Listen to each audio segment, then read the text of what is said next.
Guide to Anvil. Alessia Ottus, Guide to Anvil. Sweet Debella, Lady of Love, bless us and our children. My name is Alessia Ottus, and I'd like to tell you all about Anvil.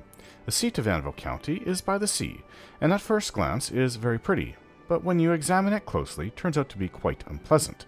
The water views are charming, but on the docks and in the harbor district outside of town, you will find many sailors and tramps, and dirty persons of little worth. Castle Anvil is clean and well ordered, and within the town walls. Some houses are bright and cheerful, but others are derelict and abandoned, or shabby and neglected, with plaster fallen in patches from the stonework, and lunatics and drunkards may be encountered everywhere. Oh, this woman. Castle Anvil. The ruler of Anvil is Countess Melona Umbernox. Her husband, Corvus Umbernox, disappeared many years ago, and most persons would agree that her ladyship is better off without him, for he was a light and frivolous person, given to loose and riotous behavior, likely to promote scandal.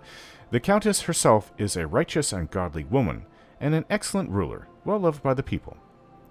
If only she could compel her town guard to drive the seamen, lowlifes, loafers, and thieves from Anvil's streets, Anvil might be a more tolerable place to live. This woman really is a fool. These are the people that bring trade to Anvil and western Cyrodiil. A lot of money would flow through this town. Districts of Anvil. Consider the 5 districts of Anvil. Castle Anvil lies outside of the town walls, south of town. I thought you just said it was within. Overlooking the harbor and is reached by gate from Chapelgate. Within the town walls are the 3 districts, Chapelgate in the east, Westgate in the west, and Guildgate between Chapelgate and Westgate. This must be where I am right now. Harborside lies outside the town's walls, south of town, and is reached by gate from Westgate district.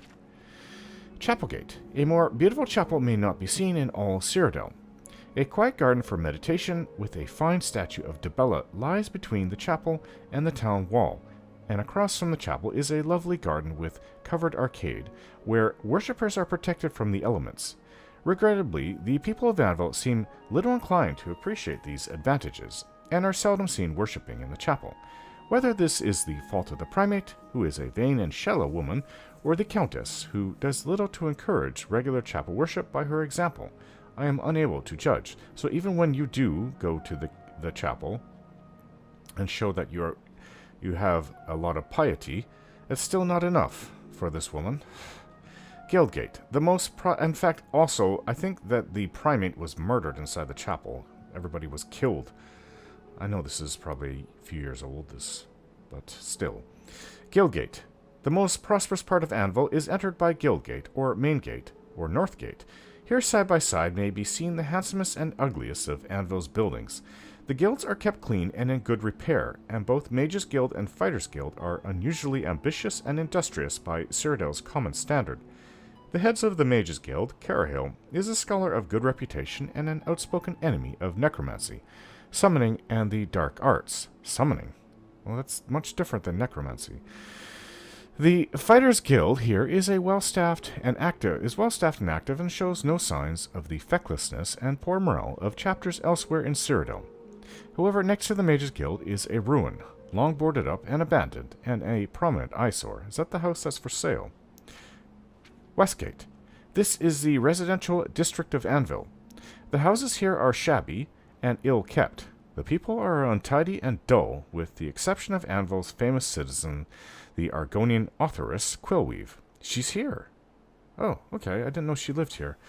Who produces wretched books celebrating the misadventures and schemes of the lower and criminal classes. This person does her race no favor by confirming the prejudices of many who consider Argonians to be ungodly, dishonest, and worthless, and little better than beasts.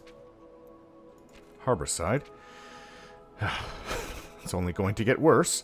The docks are rotten and in ill repair, and all manner of smells issue forth from the holds of ships and ramshackle warehouses. I'm surprised she hasn't said the people are rotten and in ill repair. Shiftless persons gather here to bask in the sun, gossip, chatter, and plot how to beg or steal gold for wine and ale. Here a good woman named Mirabelle Monet runs a house for homeless sailors, but I'm sorry to say her mistaken tender-heartedness and charity only encourages malingering and drunkenness.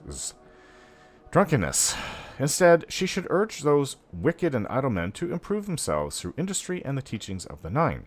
There is, however, a very appealing lighthouse south of the harbor, from which one may contemplate a distant and less disagreeable view of Anvil's castle, town, and its harbor setting.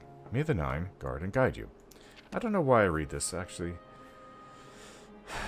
It's good for a bit of a laugh, but this woman is really, really stuck up. And I disagree with half of her judgment.